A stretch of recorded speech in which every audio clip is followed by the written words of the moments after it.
Okay, I'm gonna try to explain everything I know about this super swim sequence.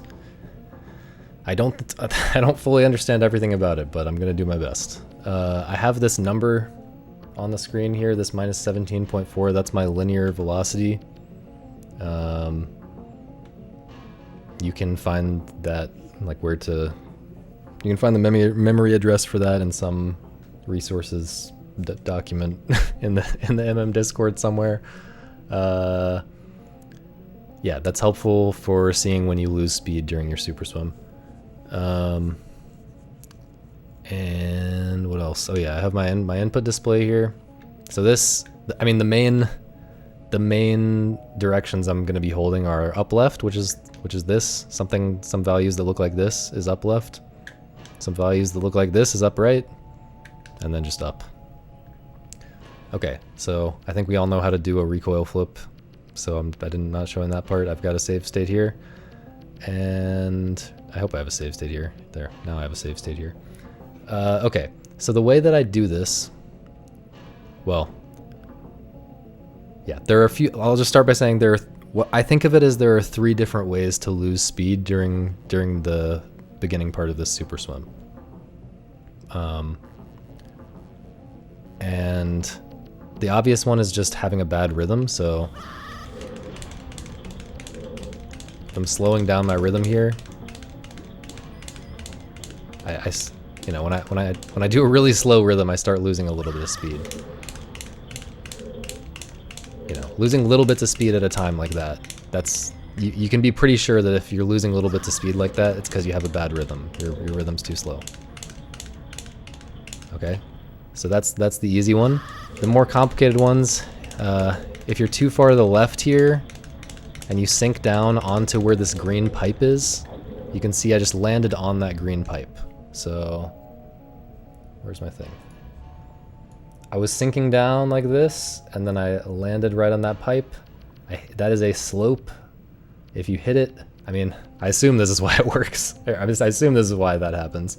You land on that slope, you instantly lose all your super swim. And I guess the same thing can happen there. I've definitely had it where I lose all my speed somewhere around here, so I feel like it can happen there as well. So when you're sinking, you want to kind of sink down this kind of path right here, like in the middle above this entrance.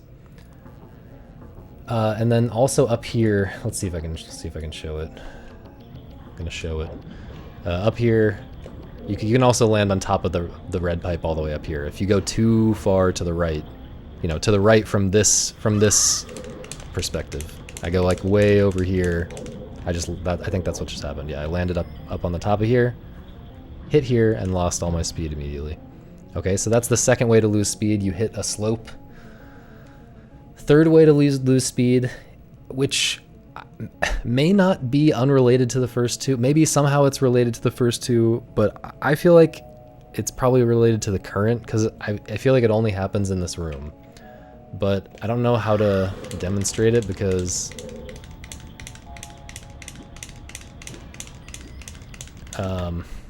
I don't totally know what causes it, but I do know how to this is gonna happen. It's gonna happen here, surely. No? I do know how to avoid it 100% of the time. And I really don't know. But basically the first scenario that I described, like you're losing speed very slowly, or you're losing little tiny bits of speed, that's always because you're failing the sinking rhythm. Losing literally all of your speed all at once is always because you hit a slope, as far as I can tell. But losing a medium amount of speed, like if you're at minus 16 speed and you drop to like minus 11 or minus 10 or something, that is what I consider this third scenario, where you're not going to have enough speed to make it through the pipe at the end. I'm trying very hard to do it in kind of janky ways and lose all my speed. But yeah, if you end up with like minus 10, you're not going to have enough speed to go backwards through that pipe. And so you kind of have to just give up, but it can be hard to tell sometimes if that happened. Again, this is something that's not going to happen every time. So you can get to a point where you feel like you're consistent at the trick, but And then this can just randomly happen to you sometimes. And the way that I avoid it is, it's just not happening here. I don't know how to demonstrate it. But just believe me that there's a thing that can happen where you lose like 6 or so speed all at once. I think it has to do with the current. It seems to happen when my rhythm is not great, like when I'm sinking too slowly and I spend too much time in one spot or something. Something about the current makes me lose a bunch of speed. And the way that I avoid that, well, first let me explain. First, let me explain what I do when I enter the water. So I'm holding up left in this recoil, switch to up, and switch to right. I do it a little more slowly than that in reality. The switch to right at the end is like kind of slow and dependent on like where exactly I am, because it's going to vary a little bit based on where exactly you recoiled. And you know, basically you just want to switch, move the control stick toward upright before you get to where you would land on top of that red pipe. And then from that point you can keep holding an angle that's kind of, I mean, the oh! Wait. Was that just hitting the green pipe? It seemed like the thing that I was trying to make happen there, but then I'm pretty sure I was actually just losing all my speed at once. I'm not exactly sure. In any case, that's kind of my normal scenario. I switch toward up, and then I kind of switch toward upright, and then I'm just kind of steering to stay within this little space where the tunnel is below me.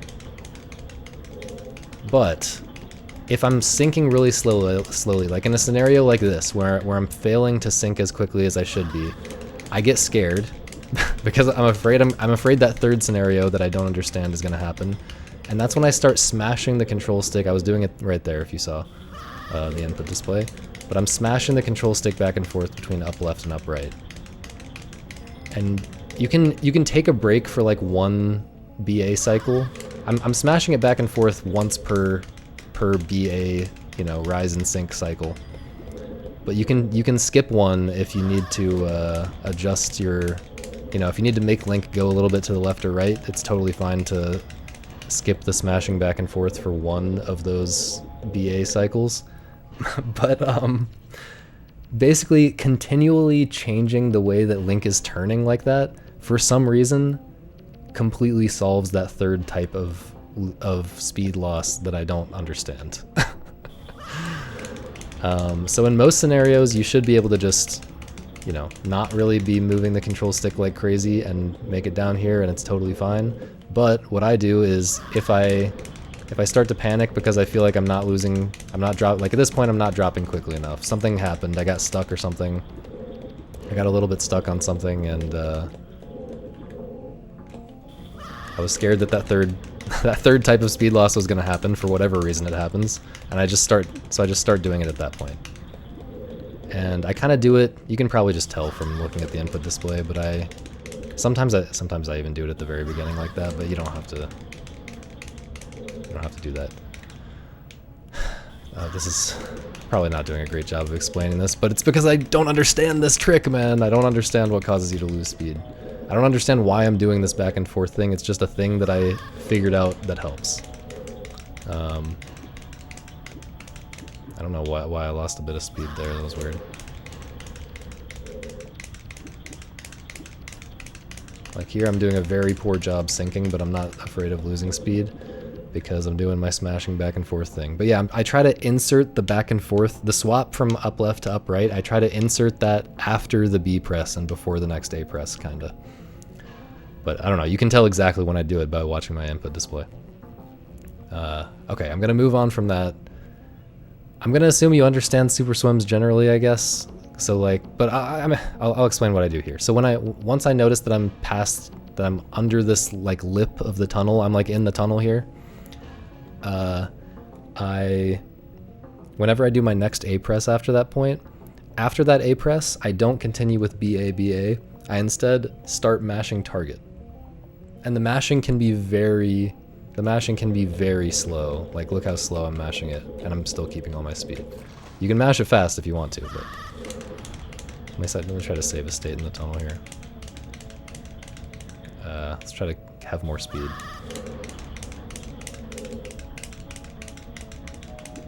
Oh my god. Well, we'll keep that speed. That's a fine amount of speed, even though I lost a little bit.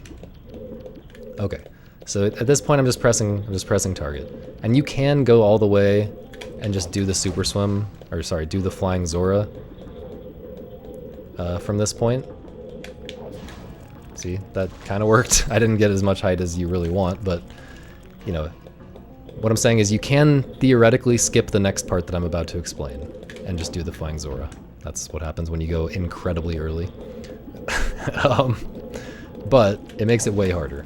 So one thing that you can do that's totally free and makes it easier to get the flying Zora is once you're past kind of what I think of as the midpoint of the tunnel, so like right here, you can see I just passed, I'm about to pass this little corner. See this? There's a slight bend in this red pipe on the right that I'm kind of hugging, or like I'm sliding up against this pipe. There's a slight bend here, and I'm looking at this corner to know when to do this next thing.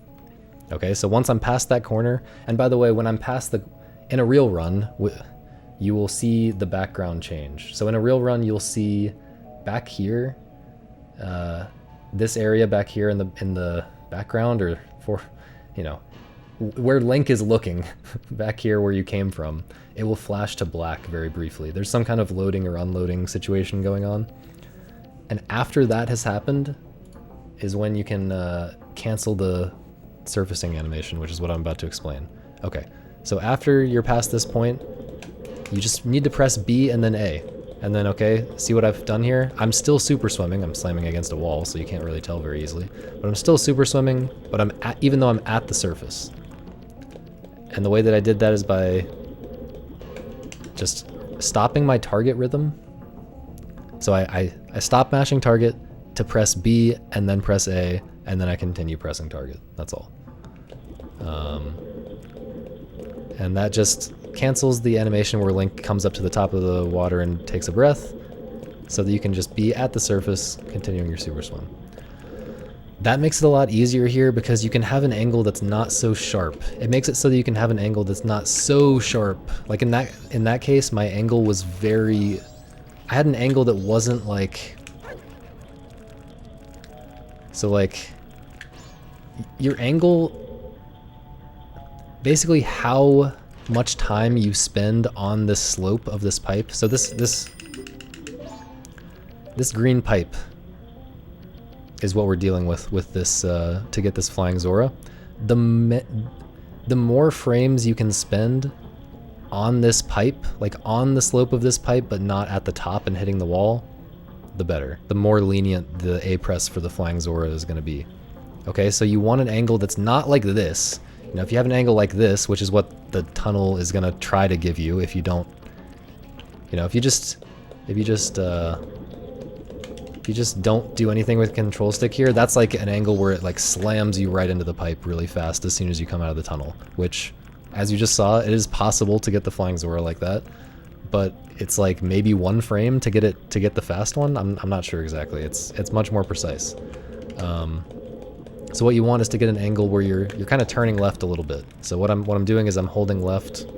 You can see I'm holding just very slightly to the left. That -5 there seems to be about what I go for. I don't actually, I'm not used to looking at this on input display, but you know, like -3, that's good.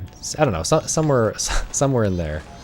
-3, -5 on the, I guess what really matters is the, or no, that first number is the X value on the control stick. Yeah, so somewhere between -3 and -5 is what I'm going for there.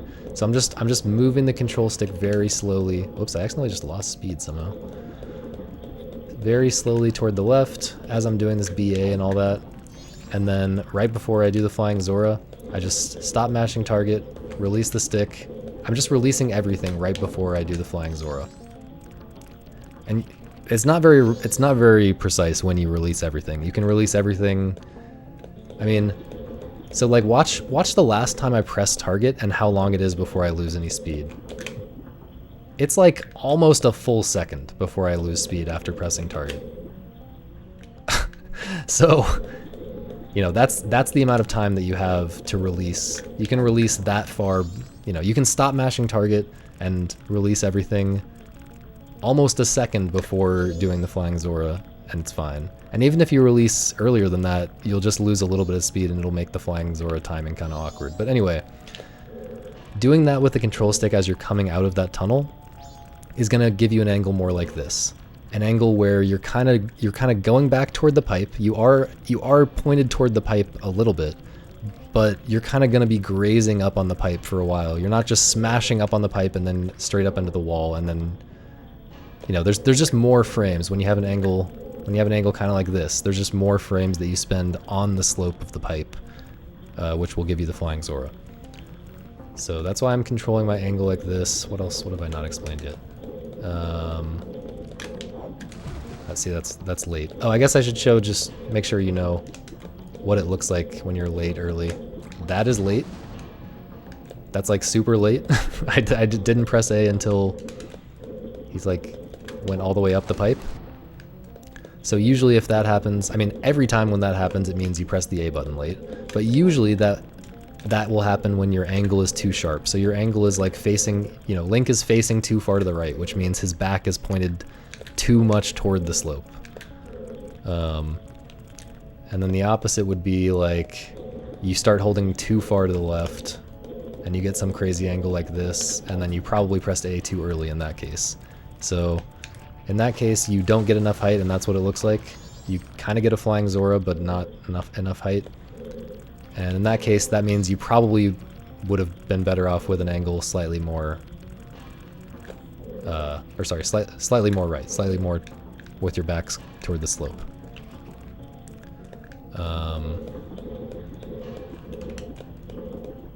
Oh yeah, one thing that can happen here is like you press it, I don't know exactly why, but it is easy. Maybe it's if you hold A. Yeah, if you hold A there, if you're still holding A when you press target, you'll start swimming. You really don't want that. So you just try to space out those three inputs, the B and then the A and then the next target, you know, resuming the target rhythm. Just try to space those inputs out the way that I do, and that shouldn't happen. Maybe there's some other aspect to that I'm not aware of, but I don't have that problem as long as I space the inputs out correctly. But yeah, you do, it is, even with this strat where I'm holding a little bit toward left here, you're gonna have to get used to all the different angles you can get, and you're not always gonna get the perfect height. Maybe there's some way to do maybe there's some way to get a precise angle going through this tunnel to make this more consistent, but I'm not aware of it. So the best way I know how to do it is just practice it a lot. Try to get more consistent at getting the angle that you want, but then also just get more consistent at like build an intuition for what different angles look like, and, you know, build an awareness for when you have to adjust your A press to be earlier or later because your angle is too sharp or not sharp enough. Okay, so I feel like I've explained that. For the actual flying Zora itself, I guess I explained this already, but you just press A, you just release everything and then press A, but then right after I press A, like as he's starting to swim, whoops, what the, what is going on? English swimming moment? Yeah, as he's pressing A, I'm starting, or like, sorry, right after I press A, as he's starting up the swim, is when I start holding the control stick again, and usually I'm holding down right-ish. But you kind of have to just get used to how to move the control stick to control the flying Zora, because it's different in different scenarios. Like if you don't get enough height, then you're going to be concerned about, you need to be concerned about not bonking on this little wall that I'm standing right above right now. And also on, like in this corner, it's easy to bonk and lose your speed. Or not lose your speed, but get pushed back, and then sometimes you can end up back in the tunnel. But that's all just stuff that you kind of have to get used to by practicing. I don't really have... Wow, I did the thing for once. I don't really have pro tips for that. In that case... Yeah, I feel like it's pretty easy to figure out how to back up all the different cases of bad height. Like that was... If you get too much height, you're going to be flying, and he won't land on the ground automatically. He'll just continue flying. And in that case, you want to react and turn so that he doesn't just keep flying this way and into this water over here that I'm looking at right now. And instead, you want to kind of fly up here. At some point around here, you should realize that you have too much height and you should turn here and release A, and then he should land around here. And it's like barely any time loss. If you don't get enough height, something like this might happen, but you can dive up pretty easily. And again, that's like barely any time loss. Yeah, there's also a scenario where he can like grab this ledge and climb up. But yeah, I think you can figure out all that stuff. But if there's anything, I forgot to say, failed to explain well enough, let me know. Hopefully this helps.